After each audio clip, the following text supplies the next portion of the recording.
ஆன்மீக நண்பர்கள் அனைவருக்கும் என்னுடைய அன்பான வணக்கம். புத்தாண்டு ராசி பலன் 2025. 2025ஆம் ஆண்டு விரைவில் தொடங்கவுள்ள நிலையில் இந்த புத்தாண்டில் ஒவ்வொரு ராசியை சேர்ந்தவர்களும் எந்த விஷயத்தில் கவனமாக இருக்க வேண்டும், யாருக்கெல்லாம் அனுகூலமும் நன்மைகளும் அதிகரிக்கும் என்பதை தெரிந்து கொள்வதோடு பிரச்சனைகளை நுண்ணறிவுடன் சரியான பரிகார வழிகாட்டுதல்களுடன் கடப்பது என்பதை தெரிந்து கொள்வோம். 2025 புத்தாண்டில் ஒவ்வொரு ராசி சேர்ந்தவர்களும் எந்தெந்த விஷயங்களில் எப்படி இருக்க வேண்டும், அதனை எப்படி கையாள வேண்டும் என பல்வேறு விதமான பலன்கள் குறித்து 12 ராசிகளுக்கும் இங்கு கொடுக்கப்பட்டுள்ளது. அது குறித்து இங்கு காண்போம். புத்தாண்டு என்றாலே சிறப்புதான். தற்போது 2025ஆம் ஆண்டு இனிதே தொடங்குகிறது. ஒவ்வொரு புத்தாண்டும் நல்ல முறையில் இருக்க வேண்டும் என அனைவரும் சிந்திப்பது சகஜம்தான். ஆனால் கிரகங்களின் மாற்றங்களை பொறுத்து அளவில் பல்வேறு விதமான சுப மற்றும் அசுப பலன்கள் அனைவருக்கும் உண்டாகும். 2025ஆம் ஆண்டில் ஜனவரி 4ஆம் தேதி புதன் பகவான் தனுசு ராசிக்கு பெயர்ச்சி. அதன் மூலம் தொடங்கி டிசம்பர் 29இல் மீண்டும் தனுசுவில் புதன் நுழைவதோடு முடிவடைகிறது. இந்த ஆண்டில் முக்கிய கிரகங்களான குரு பெயர்ச்சி, சனி பெயர்ச்சி, ராகு கேது பெயர்ச்சிகள் அடுத்தடுத்து நடக்க உள்ளன. கிரகங்களின் இந்த மாற்றத்தால் 12 ராசிகளுக்கு தனிப்பட்ட குடும்ப வாழ்க்கை மற்றும் தொழில், வேலை தொடர்பான விஷயங்களில் முன்னேற்றமும் பாதிப்பும் கலந்தே இருக்கும். அதிலும் குறிப்பாக சனி ராகுவின் இணைவு 50 நாட்கள் வரை நீடிக்க உள்ளதால் உடல்நல பிரச்சனை, புதிய நோய் தொற்று, வேலை தொடர்பான சிக்கல்கள் என வாழ்க்கையில் பல அம்சங்களை பாதிக்கக்கூடியதாக இருக்கும். 2025இல் நடக்கும் முக்கிய கிரக பயிற்சிகள்.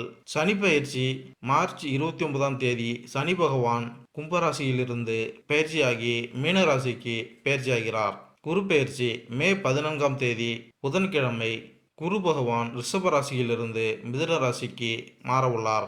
ராகு கேது பயிற்சி மே 18ஆம் தேதி ராகு கும்பராசிக்கும் கேது சிம்ம ராசிக்கும் பயிற்சியாக உள்ளார். அது மட்டுமல்லாமல் மார்ச் 29ஆம் தேதி முதல் மே 18ஆம் தேதி வரை 50 நாட்கள் சனி மற்றும் ராகு இணைந்து மீனராசியில் சஞ்சாரம் செய்ய உள்ளார். இப்படி நவகிரகங்களின் பயிற்சி உள்ளிட்ட காரணங்களால் 12 ராசிகளுக்கு கிடைக்கக்கூடிய பலன்கள் இந்த புத்தாண்டில் பல பெரிய கிரகங்கள் தங்களது இடத்தை மாற்றுகின்ற காரணத்தினால் அனைத்து ராசிகளும் சிறப்பான சூழ்நிலைகளை பெறப்போகின்றனர். அவ்வப்போது பல்வேறு விதமான சிக்கல்கள் ஏற்பட்டாலும் யோகங்கள் கிடைக்கக்கூடும். ஒரு சில ராசிகளுக்கு மோசமான சூழ்நிலை இருந்தாலும் அதன் நிலை மாறுபடுகின்ற காரணத்தினால் பலன்கள் சிறப்பாக இருக்கும். அந்த வகையில் இந்த 2025 புத்தாண்டில் ஒவ்வொரு ராசியை சேர்ந்தவர்களும் எந்த விஷயங்களில் எப்படி இருக்க வேண்டும், அதனை எப்படி கையாள வேண்டும் என பல்வேறு விதமான பலன்கள் குறித்து 12 ராசிகளுக்கும் இங்கு கொடுக்கப்பட்டுள்ளன. அது குறித்து இங்கு காண்போம். தனுசு ராசி. தனுசு ராசியில் பிறந்தவர்கள் தைரியம் மிக்கவர்கள், லட்சியம் கொண்டவர்கள், ஆர்வமூட்டும் தத்துவ மத சம்பிரதாய மனப்பான்மை மற்றும் கடவுள் பயம் மிக்கவர்கள். அவர்கள் எந்த விஷயத்திலும் அதன் நன்மையை கருத்தில் கொண்டு அல்லது நல்லது கெட்டது ஆராய்ந்து அதற்கேற்ப தனது இறுதி முடிவை எடுப்பார்கள். இவர்கள் பொருளாதாரம், சட்டம், ஆன்மீக விஷயங்கள் போன்றவற்றில் ஆர்வம் மிக்கவர்கள். இவர்கள் ஆசிரியர், விரிவுரையாளர், வங்கி அலுவலர், நிர்வாகம், ஆலோசகர் மற்றும் போதகராக ஆவார்கள். தனுசு ராசியில் பிறந்தவர்கள் 2025ஆம் ஆண்டு ஆரோக்கியம், கல்வி, வியாபாரம், வேலை, நிதி, திருமணம், காதல், வாழ்க்கை, வீடு, நிலம், கட்டிடங்கள், வாகனங்கள் போன்றவற்றிற்கு எப்படி இருக்க போகிறது என்பதை தெரிந்து கொள்வோம். இந்த ஆண்டின் கிரக பயிற்சியின் அடிப்படையில் சில தீர்வுகளையும் நாங்கள் உங்களுக்கு சொல்வோம். அதை ஏற்றுக்கொள்வதன் மூலம் நீங்கள் சத்தியமான பிரச்சனை அல்லது தடுமாற்றத்திற்கு தீர்வு காண முடியும். தனுசு ராசி பலன் என்ன சொல்கிறது என்பதை தெரிந்து கொள்வோம். பொது பலன்கள். இந்த வருடம் உங்களுக்கு நல்ல தன வருவாயில் ஏற்றத்தையும் உத்தியோகத்தில் முன்னேற்றத்தையும் ஏற்படுத்தி கொடுக்கும் யோகமான வருடமாக இருக்க போகிறது. பரம்பரை சொத்து சம்பந்தப்பட்ட பிரச்சனைகளுக்கு தீர்வுகள் ஏற்படும். இந்த வருடம் புதிதாக வீடு வாங்கும் யோகமும் ஏற்பட போகிறது. தனியார் உத்தியோகத்தில் பணியில் உள்ளவர்களுக்கு கூடுதல் பொறுப்புகள் வழங்கப்படும். வேலைப்பளு அதிகமாக இருக்கும் போதும் வேலையை குறித்த நேரத்தில் முடித்து உங்கள் உயர் அதிகாரிகளின் பாராட்டுகளை பெறுவீர்கள். இந்த வருடத்தில் ஜூலை மாதத்திற்கு பிறகு வண்டி வாங்கும் வாய்ப்பு உள்ளது. திருமணமான உறவில் உள்ளவர்களுக்கு ஏப்ரல் மாதத்திற்கு பிறகு தங்கள் துணையுடனான புரிதல் அதிகரித்து இருவருக்குள்ளும் நெருக்கம் அதிகரித்து காணப்படும். தகவல் தொடர்பு தொழிலில் உள்ளவர்கள் வருடத்தின் ஆரம்பத்தில் புதிய தொழில் முதலீடுகளை செய்வீர்கள். வருடத்தின் மத்தியில் உங்களின் பொருளாதார நிலை அதிகரித்து காணப்படும். காதல் உறவில் உள்ளவர்களுக்கிடையே வேறுபாடுகள் ஏற்பட வாய்ப்புகள் உள்ளது. நீங்கள் பரஸ்பரம் ஒருவரை ஒருவர் புரிந்து கொண்டு நடப்பதன் மூலம் இருவருக்கும் இடையே அன்பு அதிகரித்து காணப்படும். இந்த வருடம் புத்திர பாக்கியம் தாமதப்பட்டவர்களுக்கு மார்ச் மாதத்திற்கு பிறகு குழந்தை பாக்கியமும் ஏற்படும். காதல், திருமணம், குடும்பம் மற்றும் இல்லற வாழ்க்கை இந்த வருடம் காதல் உறவில் உள்ளவர்களுக்கு சாதகமான ஆண்டாக இருக்கப் போகிறது.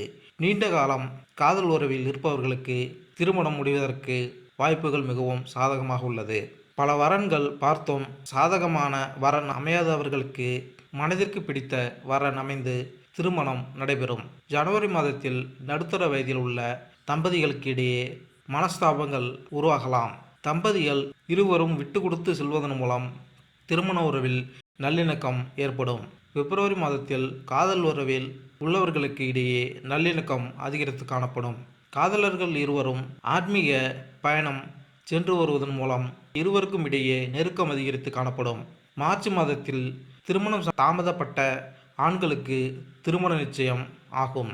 புதிதாக திருமணமான தம்பதிகள் வெளிநாடுகளுக்கு இன்ப சுற்றுலா சென்று வர இருவருக்குள்ளும் காதல் அதிகரித்து காணப்படும். ஏப்ரல் மாதத்தில் காதல் உறவில் உள்ளவர்கள் வெளியிடங்களுக்கு செல்லவும் உணவு விடுதிகளுக்கு சென்று உணவு உண்டு மகிழ கிரக நிலைகள் சாதகமாக உள்ளது. மே மாதத்தில் திருமண உறவில் உள்ள வயதான தம்பதிகளுக்கிடையே கருத்து வேறுபாடுகள் தோன்றி மறையும். தேவையில்லாத பேச்சுக்களை தவிர்ப்பதன் மூலம் உங்களுக்குள் நல்லிணக்கம் உண்டாகும். தனுசு ராசிக்காரர்களுக்கு 2025ஆம் ஆண்டின் முதல் பாதியை பற்றி பேசினால் காதல் உறவுகளுக்கு கொஞ்சம் பலவீனமாக இருக்கலாம். மே மாதத்தின் நடுப்பகுதிக்கு பிறகு 7ஆம் வீட்டிற்கு சென்று நல்ல இணக்கத்தை தரும். 5ஆம் வீட்டின் அதிபதியான செவ்வாயின் நிலை ஒட்டுமொத்த சராசரி முடிவுகளை தருவதாக தெரிகிறது. அதே நேரத்தில் சுக்கிரன் நிலை ஆண்டு முழுவதும் பெரும்பாலும் சாதகமான முடிவுகளை குறிக்கிறது. இந்த ஆண்டு காதல் உறவுகளுக்கு நன்றாக இருக்கும். ஆனால் ஆண்டின் முதல் பகுதி ஒப்பீட்டளவில் பலவீனமாக இருக்கலாம். அதே சமயம் ஆண்டின் 2ஆம் பாகம் நல்ல பலனை தருவதாக இருக்கிறது. அத்தகைய சூழ்நிலையில் ஆண்டின் முதல் பாதியில் காதல் உறவுகளை பற்றி ஒருவர் கவனக்குறைவாக இருக்கக்கூடாது. உங்கள் காதல் துணைக்கு முழு நேரத்தை கொடுக்க வேண்டும்.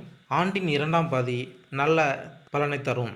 உங்கள் துணையும் புத்திசாலித்தனமாக செயல்படுவார் மற்றும் உங்கள் காதல் வாழ்க்கையில் நீங்கள் நல்ல முடிவுகளை அடைய முடியும். தனுசு ராசிக்காரர்களுக்கு ஆண்டின் 2ஆம் பாதி மிகவும் நல்ல பலன்களை தரும். ஆனால் மே மாதத்தின் நடுப்பகுதிக்கு பிறகு உங்கள் லக்னம் அல்லது ராசிக்கு அதிபதியான குரு உங்கள் 7வது வீட்டில் பெயர்ச்சிப்பதால் உங்கள் திருமணத்திற்கான வழியை திறக்க முடியும். மே மாதத்தின் நடுப்பகுதிக்கு பிறகு திருமணம் மற்றும் நிச்சயதார்த்தம் போன்ற விஷயங்களில் நல்ல அனுகூலத்தை காணலாம். திருமண உறவுகளை பற்றி பேசுகையில் ஆண்டின் 2ஆம் பாதியில் சிறந்த பலனை தரும். ஆண்டின் முதல் பாதியில் பெரிய துன்பங்கள் எதுவும் இல்லை. ஆனால் ஒப்பிடுகையில் ஆண்டின் 2ஆம் பாதியில் உங்கள் திருமண வாழ்க்கையை நீங்கள் சிறப்பாக அனுபவிக்க முடியும். தனுசு ராசிக்காரர்களுக்கு இந்த ஆண்டு பொதுவாக குடும்ப விஷயங்களில் நல்ல பலன்களை பெறுவீர்கள். சனி உங்கள் 2ஆம் வீட்டிற்கு அதிபதி மார்ச் மாதம் வரை நல்ல நிலையில் உள்ளது. எனவே இதற்கிடையில் குடும்பத்தில் முக்கிய முடிவுகளை எடுப்பது நல்லது. பிற்காலத்தில் சனியின் நிலை பலவீனமாகலாம். அத்தகைய சூழ்நிலையில் பிந்தைய முடிவுகள் பலவீனமாக இருக்கலாம். ஆனால் குருவின் அனுகூலம் கிட்டத்தட்ட முழு மாதத்திற்கு பெரிய பிரச்சனைகளை ஏற்படுத்தாது. ஆண்டின் தொடக்கத்தில் முக்கிய முடிவுகள் எடுப்பது நல்லது. நாம் குடும்ப வாழ்க்கையை பற்றி பேசினால் இந்த ஆண்டு இந்த விஷயத்திலும் ஆண்டின் ஆரம்ப மாதங்கள் அதாவது ஜனவரி முதல் மார்ச் வரை சிறப்பாக இருக்கும். 4ஆம் வீட்டில் சனி பெயர்ச்சிப்பதால் குடும்ப வாழ்க்கையில் சில பிரச்சனைகள் ஏற்படலாம். குறிப்பாக மார்ச் மற்றும் மே மாதங்களில் முடிவுகள் பலவீனமாக இருக்கலாம். பிற்காலத்தில் ராகுவின் பெயர்ச்சி 4வது வீட்டை விட்டு விலகும். எனவே சில பிரச்சனைகள் குறையலாம். ஆனால் சனியின் நிலை இந்த வருடம் முழுவதும் நீங்கள் வீட்டு விசேஷங்களில் அலட்சியமாக இருக்கக்கூடாது. தொழில் மற்றும் வேலை. தனியார் துறையில், உணவு ஏற்றுமதி சம்பந்தப்பட்ட துறையில் உத்தியோகத்தில் உள்ளவர்களுக்கு பதவி உயர்வு கிடைப்பதற்கு வாய்ப்புகள் உள்ளது. பொதுப்பணித்துறை சம்பந்தப்பட்ட அரசு வேலையில் உள்ளவர்களுக்கு தனநிலையில் ஏற்றம் ஏற்படுவதற்கு வாய்ப்புகள் உள்ளது. ஜனவரி மாதத்தில் அரசு உத்தியோகத்தில் உள்ளவர்களுக்கு வேலை மற்றும் வேலைப்பளு அதிகரித்து காணப்படும். தகவல் தொடர்பு துறையில் பணியில் உள்ளவர்கள் பணியிடத்தில் உடன் பணிபுரிபவர்களுடன் இணைந்து செயல்பட்டு தங்களுக்கு ஒதுக்கப்பட்ட பணியை சிறந்த முறையில் செய்து முடிப்பார்கள். இரும்பு உருக்கு ஆலைகளில் பணியில் உள்ளவர்கள் தங்களுக்கு கீழ் பணியில் உள்ளவர்களின் ஒத்துழைப்பை பெறுவார்கள். எனவே குறித்த நேரத்திற்கு முன்பாகவே வேலைகளை செய்து முடிக்க முடியும். இந்த வருடம் கூட்டுத் தொழில் செய்பவர்களுக்கு பொருளாதார நிலையில் நல்ல ஏற்றம் உண்டாகும். தொழில்துறையில் ஈடுபடும் பெண்கள் நல்ல லாபத்தை ஈட்ட இந்த வருடத்தின் கிரக நிலைகள் சாதகமாக உள்ளது. ஏப்ரல் மற்றும் ஜூன் மாதங்களில் பொறியியல் துறையில் தொழில் வல்லுநர்களாக தொழில் செய்பவர்கள் தங்கள் தொழில் மூலம் அதிக தன லாபத்தை ஈட்டுவார்கள்.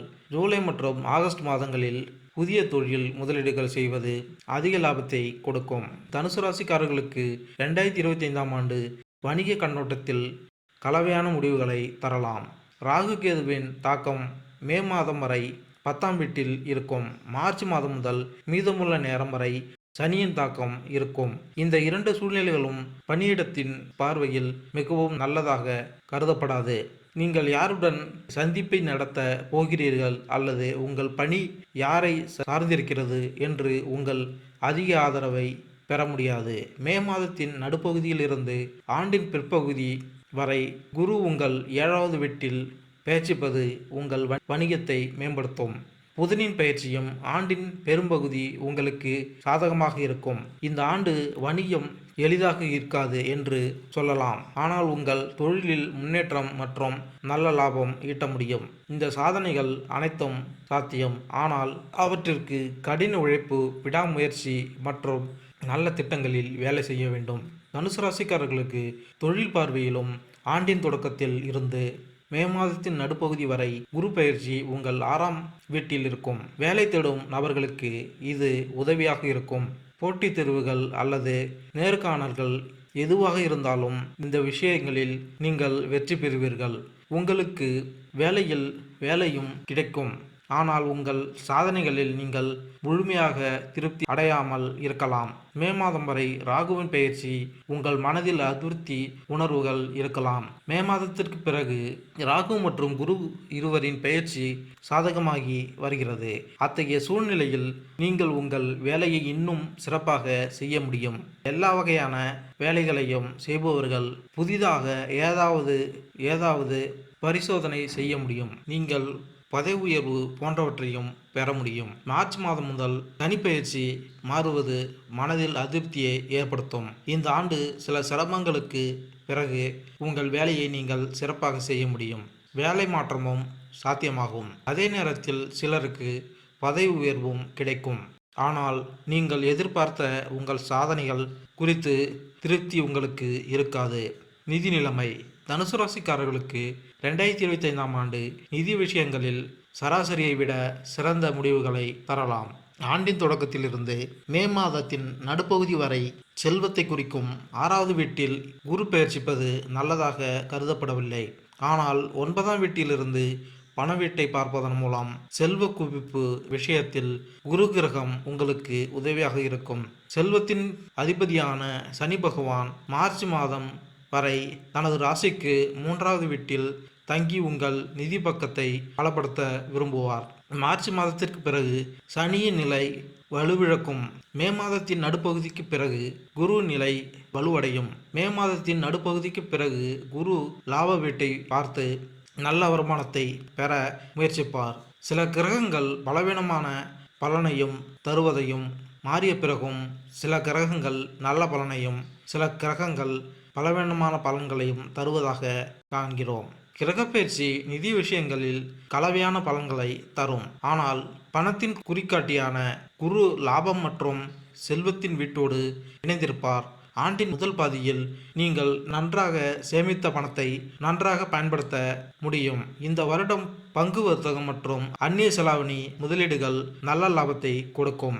மர சாமான்கள் மற்றும் கைவினைப் பொருட்கள் விற்பனை செய்யும் தொழிலில் ஈடுபட்டிருப்பவர்களுக்கு தொழிலில் நல்ல லாபம் கிடைக்கும். நல்ல லாபம் கிடைப்பதன் மூலம் பொருளாதார நிலையிலும் ஏற்றம் காணப்படும். ஜனவரி மாதம் புதிதாக வண்டி வாகனம் வாங்குவதற்கு வாய்ப்புகள் உள்ளது.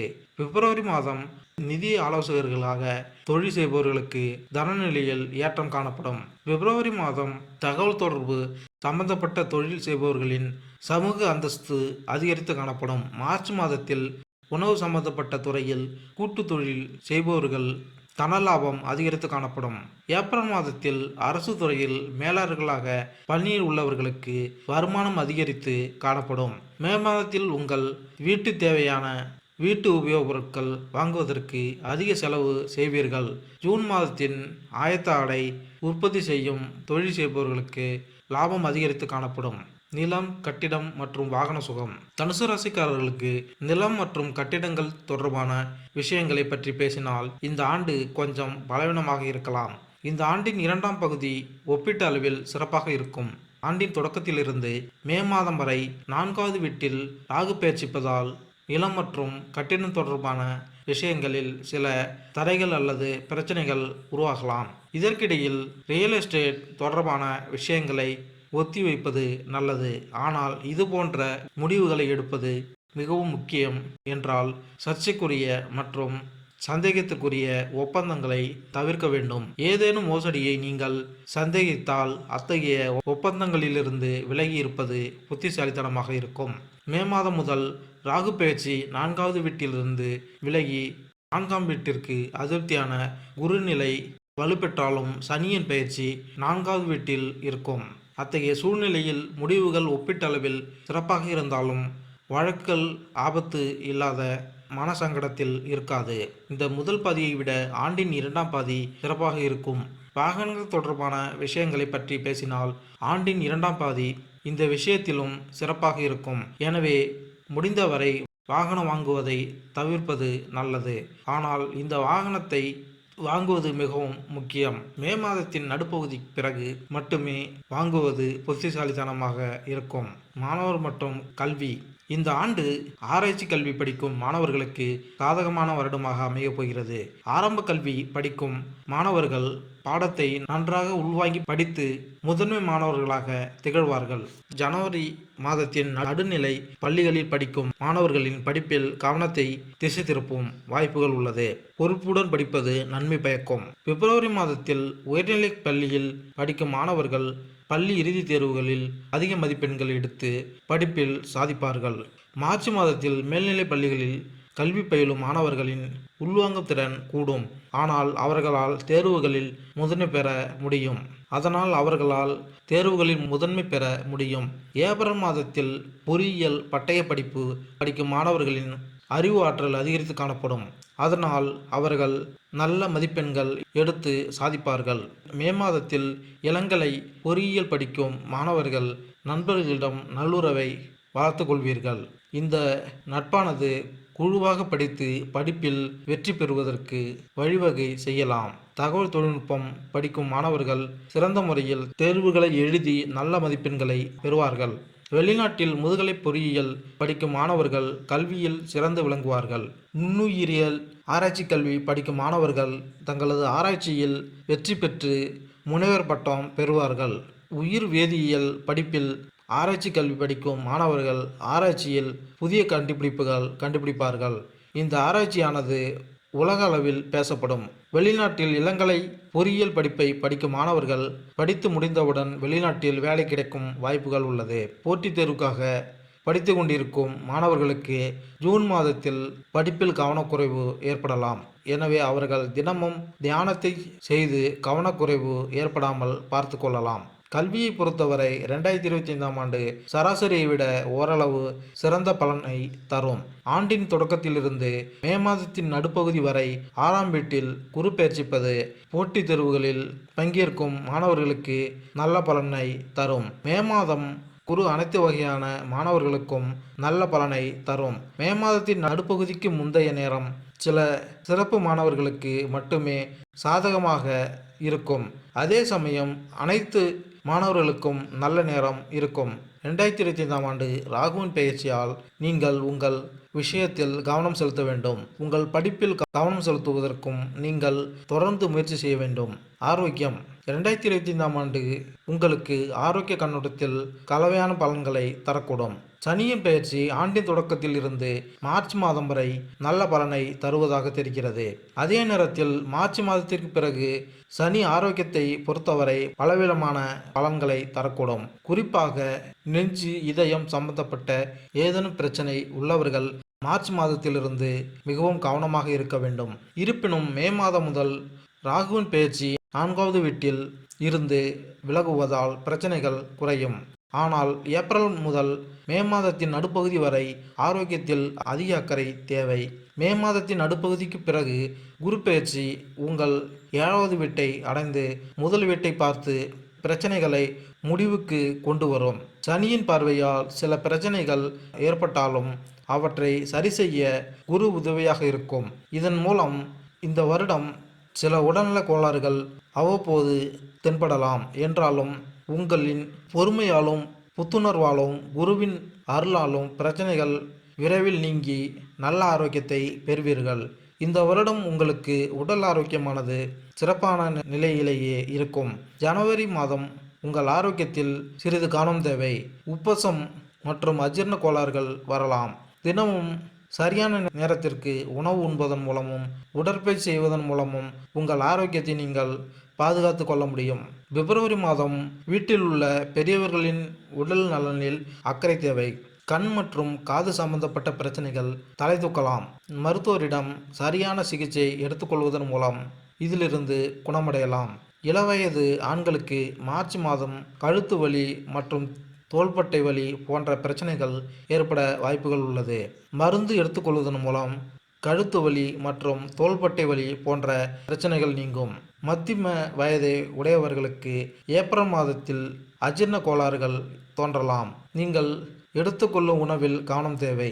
எண்ணெயில் பொரித்த உணவுகளை உண்பதை தவிர்ப்பது நன்மை பயக்கும். பரிகாரங்கள்: உடலில் மேல் பகுதியில் வெள்ளி நகைகளை அணியவும். முடிந்தால் பசுவிற்கு தினமும் பால் மற்றும் சாதம் மற்றபடி ஒவ்வொரு சனிக்கிழமையும் கொடுங்கள். வியாழந்தோறும் கோயிலில் மஞ்சள் பழங்கள் அல்லது மஞ்சள் இனிப்புகளை வழங்குவது மங்களகரமானது.